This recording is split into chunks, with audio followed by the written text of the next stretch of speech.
Welcome to the second part of our input on motivation. So in our first part, we looked at the general drivers for motivations for humans and tried to understand what that really means. We looked at the different intelligences and how we can respond to those and use them to help the motivation for our learners in class. Now we're looking at the key things that we can do to help manage our groups of learners so that they can become more motivated. Finally, what we're going to look at is emotional intelligence. So how emotionally intelligent people can influence and control their own motivation and improve their relationships and their success in life.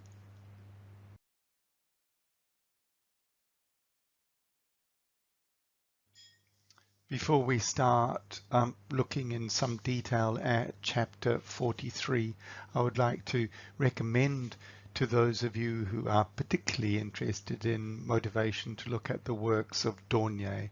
Very much an expert in motivation and particularly useful for us as teachers if we want to understand all the factors that come into play when we're teaching in a classroom. So I can strongly recommend him as someone that you can explore motivation more with.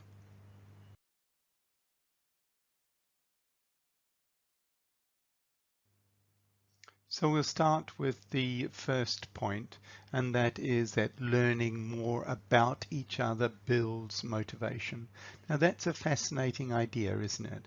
That if you're in a classroom and you are one learner, then your motivation will improve if you know more about your group. So if your sense of identification with that group is increased, then your desire to work with that group goes up.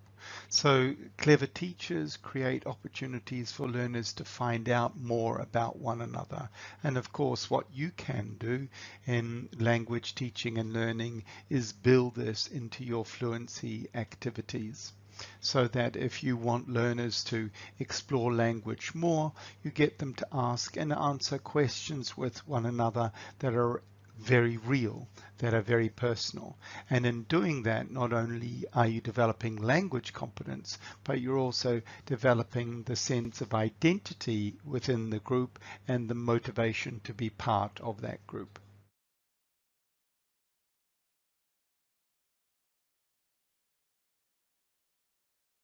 I'm sure it won't surprise you to hear that when children are sitting closer together, they feel closer. So if your students are further apart, or indeed if you are further apart from another person, your sense of being involved with that person goes down. So as much as you can, get kids to sit closer to one another. Of course, in big classrooms, this is a little bit more difficult with rows and columns in seating, but that's okay as long as they're not too far apart and as long as you create opportunities to have variety in interactions and you're looking at different interaction patterns outside the seating. So try where you can to get children to communicate one another in a relatively freer way. Now, with a large number of children, this can be a little bit tricky. With smaller numbers, that's okay. You can set up mingle activities in which perhaps they have a card or some object and they need to go and find a partner or find the person who has the matching part, which requires them to go around and mingle, so not very controlled. That is okay as long as you've got a reasonably good task and the kids have to mingle with one another. Creating opportunities for kids to mingle throughout groups is a really nice way of building that sense of being part of that group and motivated by that group. In the class where you can, get opportunities for children to do a little bit of performance. So you take one child to the front, get them to do something, and have the rest of the class comment on it or interact with it. Clearly things like drama are a very, very good step towards having that group response to an individual's behavior and building that sense of working together. So the point that you know already is that in the interactions which we have mentioned earlier, try and create variety in those. So you can have your, number one, number two, number three, number four partners, or number six, which means you're getting really, really nice variety there. And then of course, don't forget the conveyor belt, because the conveyor belt really is the opportunity to get a lot of change and partnering, and also a capacity to be able to generate relatively free language use. So if you give children the opportunity to use language with some freedom in relation to someone else, then they feel very affirmed in their identity, and they feel very welcomed and supported by the group.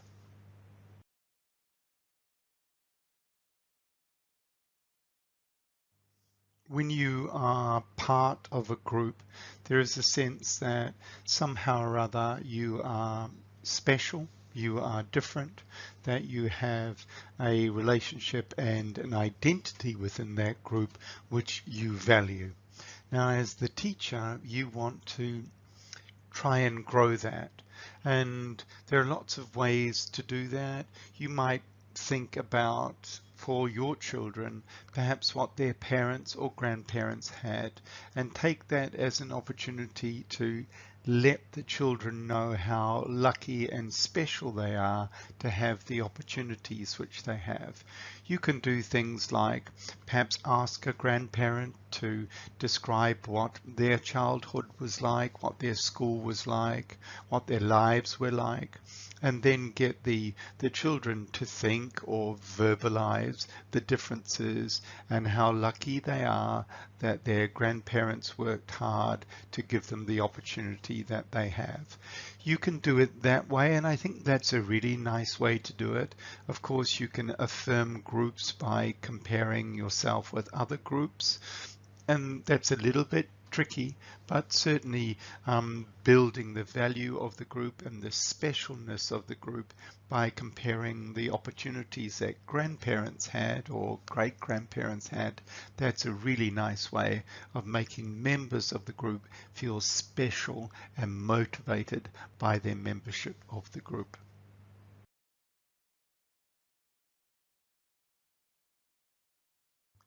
It may not seem initially possible that a group of children or high school kids have a shared group history, but they do. And in order to make that shared group history obvious, all you have to do as the teacher is create opportunities for children to reflect on that. You can do a lot of remember when. Remember when we blah blah blah blah in the classroom. Remember when we celebrated da da da da. Remember when it was da da da da's birthday, and so on. So creating opportunities for children to recognize that they do have a history as a group, because that history makes their present sense of groupness more robust. You can get them to write little stories about things that they have done together. And this does suggest, of course, that as a class you have periodic activities, whether that's games or days out or extracurricular activities, but try and take the benefit of those into the group so that there is a sense of history. Any group of people that has a sense of history has a greater sense of belonging to that group, and that sense of belonging to that group creates motivation.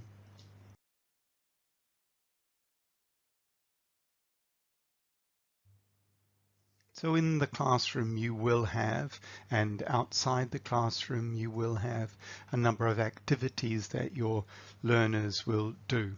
And what you want them to do is enjoy that. Now we can go back, of course, to the manner of the manner of the teacher as the leader who can allow the students or the learners to have some joy in what they're doing. And you can encourage humor, you can encourage creativity in tasks by being a little bit softer in your manner in those activities. When you have festivals or breaks and perhaps you're going on a trip and the kids are going to the countryside to learn something about rice farming or something else, you want to be clear on what the goals are, and you want those goals to be group based. So you want everyone to go away and learn something so that perhaps when they come back they've got a shared presentation on what they learned, and then when they do that presentation on what they've learned, you can be very clear on their achievement. So what we want to do here is in our group activities, make sure that we've got some shared fun or joy in achievement of them.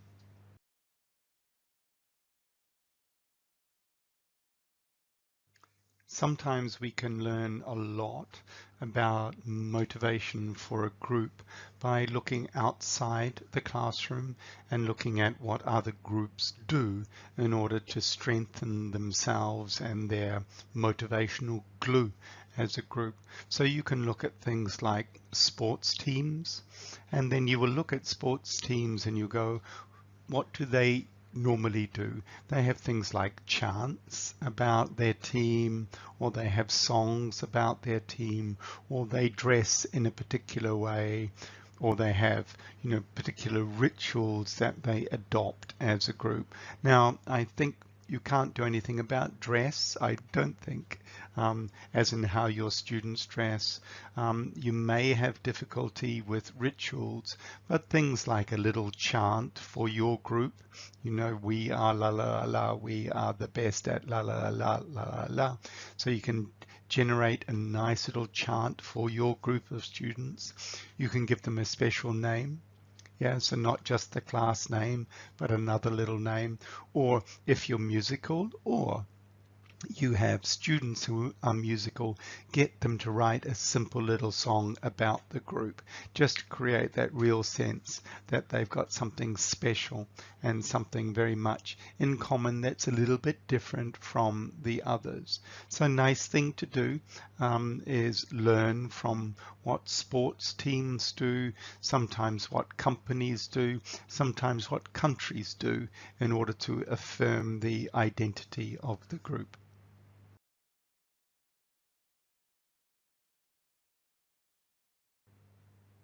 As with so many things on this course, you will see the interrelationships between the different parts, and this will remind you of the import we had on rules and routines and other such things for good classroom management. This now is a further example of how you create group cohesion, group motivation, group identity through something that is very, very useful in classroom management and very, very useful in learning. And that is getting your group to agree on what their particular rules are. The best way to do that is negotiate. Get them in small groups to think about what rules are that they should have in the classroom, what rules there are that are good for them, that are good for the learning, that are good for the teacher, and get them all to agree to it. Yeah, so get some sort of consensus on what the rules are, and then when everyone's agreed on the rules, you could do something as elaborate as getting them all to sign it and then posting those rules on the wall. So that sort of public statement of what their identity is, what the rules are that they follow as a group, is really good for motivation.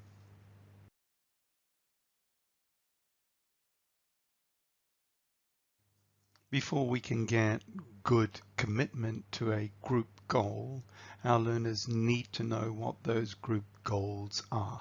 Now, the goals are obviously different from the rules, but you as the teacher can help your learners to define some of their learning goals. And if you can phrase those learning goals as group-based goals, then you get the group working in the group's best interest. If you are looking at language teaching and language learning, then you want to target those things that build groupness and also build language competence. So if, for example, you decided that one of your group goals is that everyone was going to get better at talking to one another, yeah? If you decided that one of your group goals was that everyone was going to become more fluent. If you decided that one of your group goals was that everyone was going to get better at grammar and vocabulary, well, then they're very, very good goals. You can use those goals to drive the learning and also influence your lesson plans and the design of your class. But let's remember that in order to do this credibly, you need some independent measure. So if you are going to measure the level of communicative competence or fluency or vocab or grammar as a group, well, then you need to do testing that demonstrated that the average mark had gone up, yeah, and that the average grade had improved. You can't really do testing that is just the classic summative assessment where everyone gets a mark and you go, this number got this percent, this number got this percent, because that doesn't build a sense of group achievement. But if you can have a very good assessment that is independent of the syllabus that you're working with, so that you could measure fluency, you could measure overall competence, you could measure improvements in vocabulary or grammar, and then you can let your learners know that they have achieved that as a group, well, then that's a very powerful driver. Clearly, to do this, you will need to look at some external testing, and I think we've recommended a few of those for you already. But you want an assessment that's a little bit independent, so you can measure overall average increase in marks and not individual increases.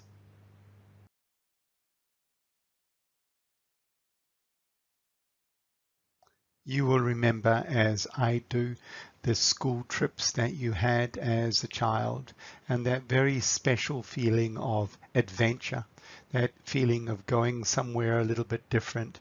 And when you were going there, how close you felt to your whole group. The feeling of being close to your whole group is because that group is different. It's unique in the place that you're going to. So it's just you and your group, and you rely more on your friends and you attend more to your friends because you're doing something unique and different together. I remember when I was 10 and we went on a school trip to find out more about bees. And even though it's a long time ago, I remember my friends at school from that time. I remember the teacher and I remember the taste of the honey.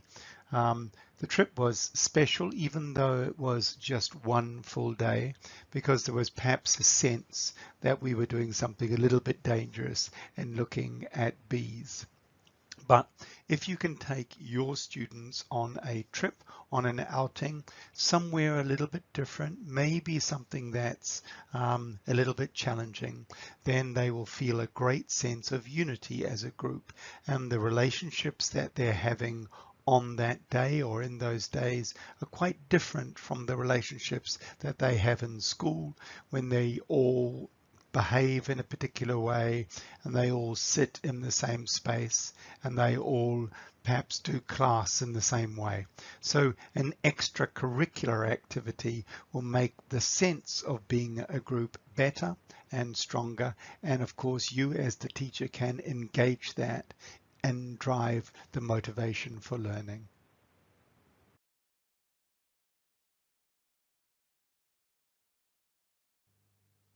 I often think when we're teaching that one of the best things we can do for our learners is to have big expectations of them. So when we're introducing them to language, make sure it's not just everyday language. See if you can give them beautiful language, language that sounds lovely, the sort of language that you will find in really good novels, the sort of language that you might find in some poems, so that the learners can aspire to something bigger and better than just the ordinary. And similarly with our other goals in terms of groupness, we can have some really big ones. We can think of really important goals like, for example, the environment. What can we and our learners do about that? I think the sense that a group of people are doing something really big together can be very, very motivating. So you might think about how your group of students could be doing something environmental. And is that going to be sorting the rubbish? Is it going to be not using plastic bags when they buy lunch? Is it going to be not using polystyrene containers and so on? So really good in terms of not only your group, but the bigger group that is the school and the world, to have some big goals that they can work on together. And of course, if you're working on a big goal together, then your sense of your significance as a person, your sense of the significance of the group goes up because you're doing something big and wonderful.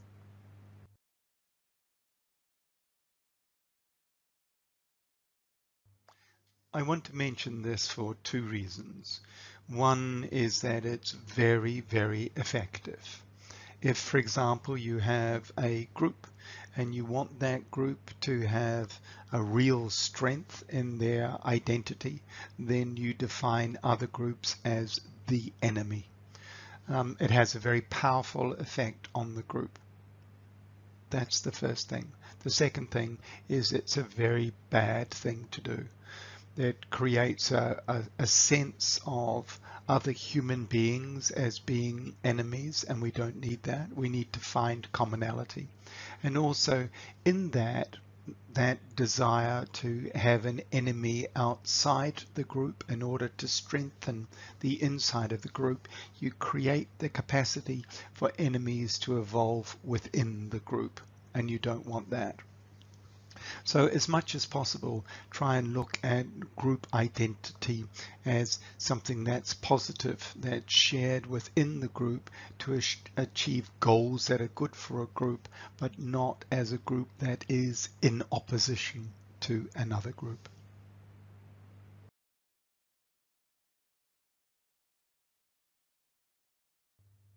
Okay, so we're going to wrap up this edited and adapted version of Dornier's ideas with a key point, a very key point, and that is that as the teacher, you are the leader.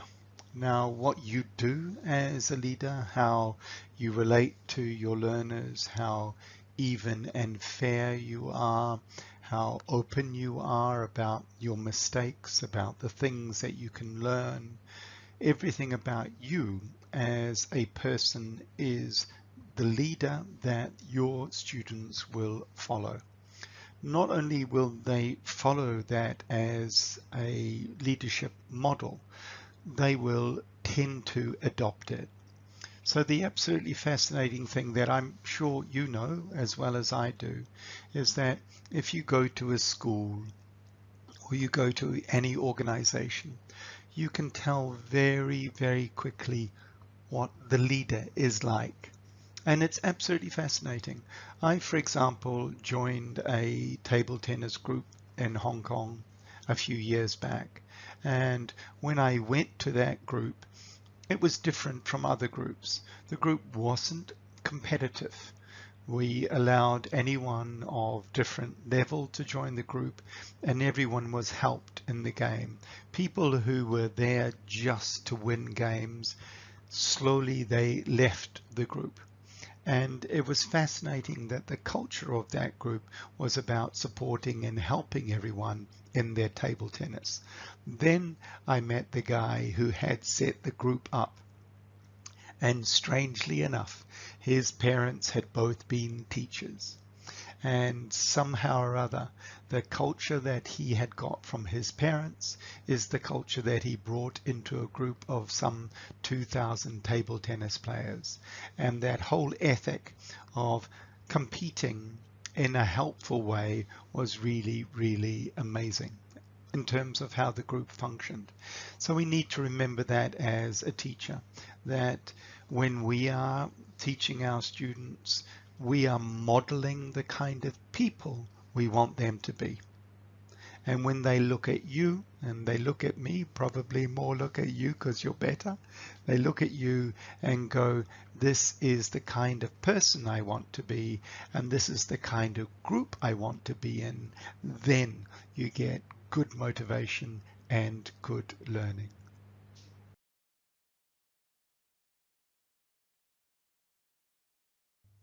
Well, we have looked at motivation on a broad level, the level of what it is to be human, the influence that multiple intelligences have on our role as a teacher, the dynamics within a group that we can influence in order to build motivation. And lastly, what we want to look at is the individual and individual emotion. And what we're looking at now is emotional intelligence. So as you know, there was a time when we thought that IQ was one particular thing. Then we realized through Gardner and others that we had things like multiple intelligences. So we had intelligences in a lot of different areas.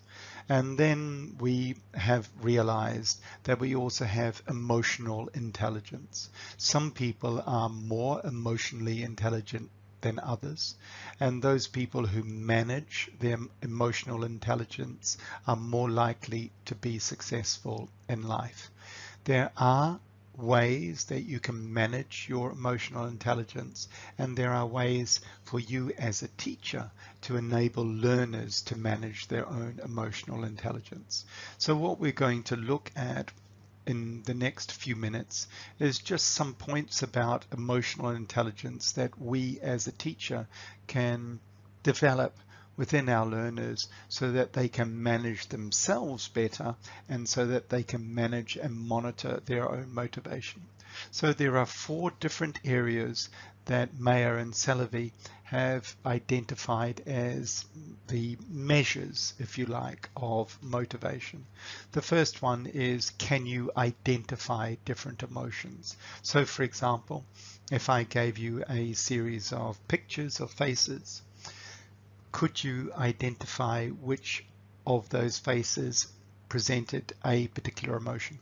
If I gave you different situations, would you be able to identify the emotions in those situations?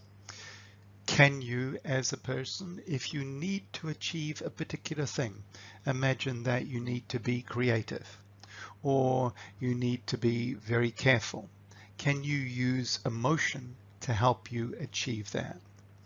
When you are given an emotion, for example, if I use the word jealousy, how clear can you be in your understanding of that emotion?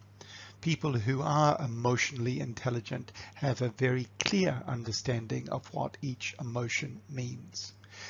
Lastly, can you manage emotion? So for example, you're in a situation in which you're feeling or you're going to feel a high level of anxiety. What can you as a person do to manage that?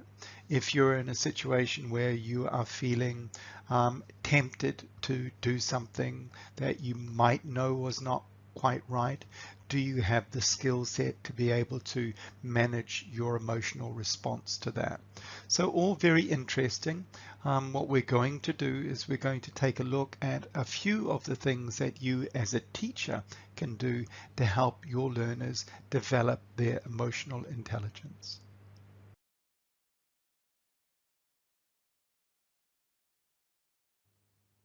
We have Yale to be grateful to for a fairly simple description of what management of emotional intelligence is like for us as teachers and of course for our learners. So they have developed a fairly simple mnemonic, which is RULER, or ruler, and it's a process, if you like. So in the first part of that, the first question you ask is, how are you feeling?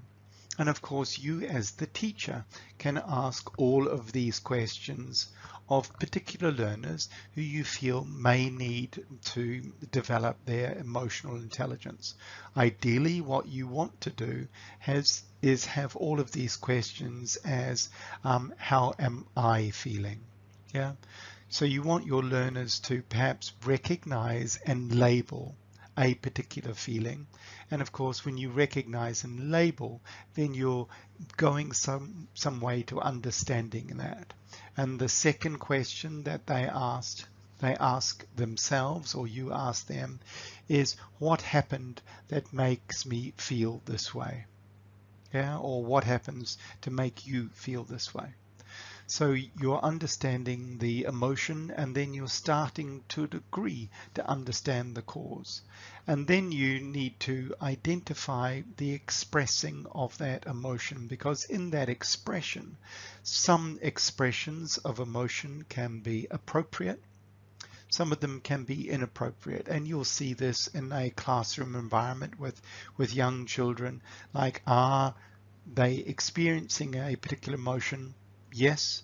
How are they expressing it? What you want them to be aware of is that there is an emotion, that they have understood to a little degree what the cause is, and then when they've done that, they're moving towards the potential to be able to monitor the expression by identifying some expressions as appropriate or inappropriate.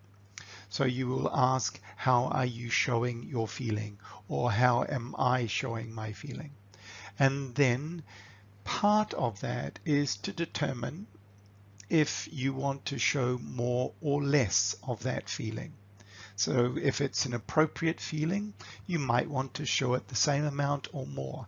If it's an inappropriate feeling, you may want to show less of it. And if you do want to show less of it, how are you going to regulate that feeling so you can?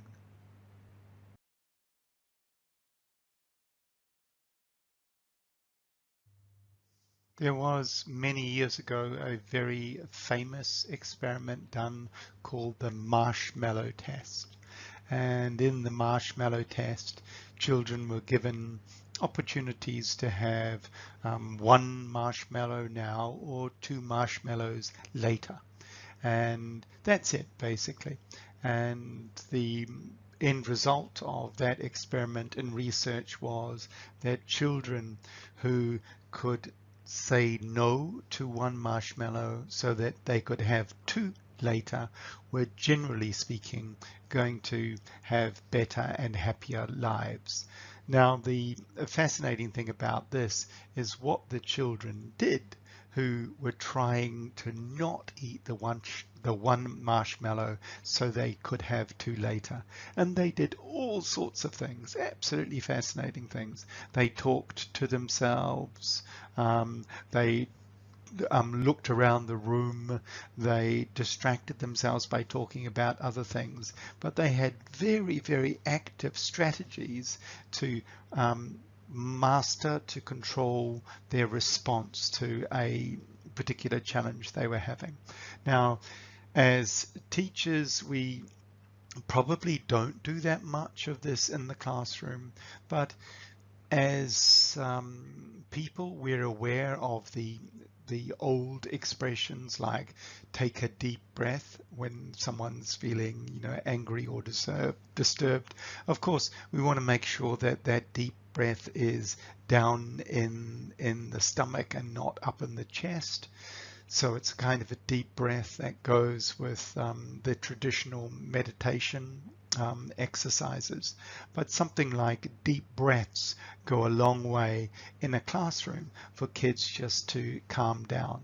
And then, of course, there's other little things you can do. One of the fascinating things that we experienced a few years back was we were working with a large international group, and as part of their training for young learners, they had kids doing yoga at the beginning of class, which was absolutely wonderful. You can teach your children private self-talk. So, for example, if you want them to behave in a particular way, get them to chant to themselves or say to themselves what they want to be like. So, for example, I want to be friendly. I want to be calm. Yeah. I want to be helpful. Get that private self-talk so that they're developing the skills necessary to develop emotional intelligence. As I've mentioned already, being able to distract yourself is good. So if some child is annoying you, if some child is bothering you, well then quite deliberately try and think of something else.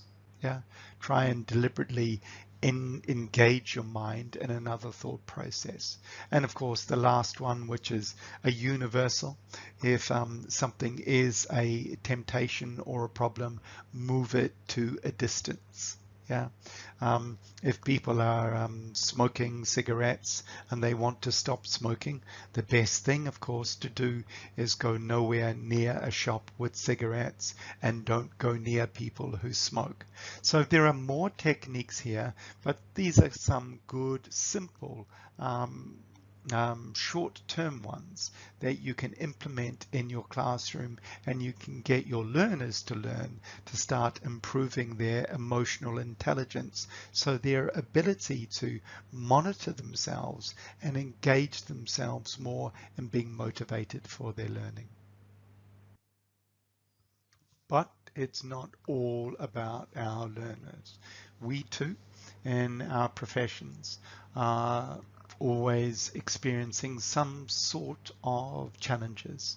And our challenges can be just because life is very complicated and it requires a lot of skills in order to feel calm and comfortable and motivated within it. So some of the longer term strategies that we can use to keep our motivation as teachers, and then perhaps suggest these to our students who are a little bit older. There are a number of things that we can do.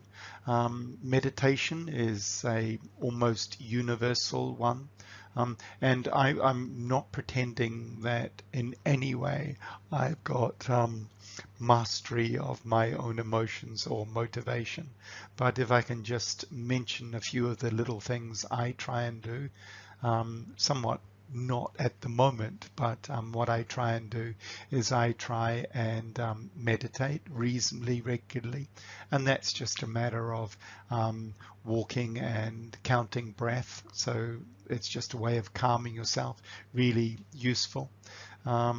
And a simple thing to do, learn breath counting techniques. There are those of us who have a more spiritual component. Mine's very mixed in the sense that I don't really mind where I go. So I can sometimes go to a church, sometimes go to a temple or somewhere else, because I think it's just a really nice, quiet place to be, in which I can sit and reflect on life, family, ancestors, and so on. Stretching or some sort of physical activity is very good for the body. And when your body is feeling healthy, well, then your mind is fairly likely to be healthy. Mine really is just walking and table tennis. I really like table tennis, but can't play it at the moment. There are other activities that you can do. I do kind of a mix of entertainment and hobby. I like reading a lot, especially trashy novels. I like doing Sudoku. a lot. And I also have a kind of hobby which is memorizing poetry. I know that sounds strange, but I really like to do that. In terms of entertainment, we want those just to relax the mind, relax the body, and of course we all do a good amount of watching television or playing video games and so on. And of course, if you're trying all of these and things are not working, it can mean that it's not you. Yeah, it can mean that the situation that you're in is not the ideal one for you, or is a problematic one, in which case you probably want to modify the situation. So this is a nice short but I think useful list of things that we can do to engage our own motivational drivers as teachers, because if we can keep ourselves reasonably satisfied, then it's going to be easier for us to run good classes with motivated learners.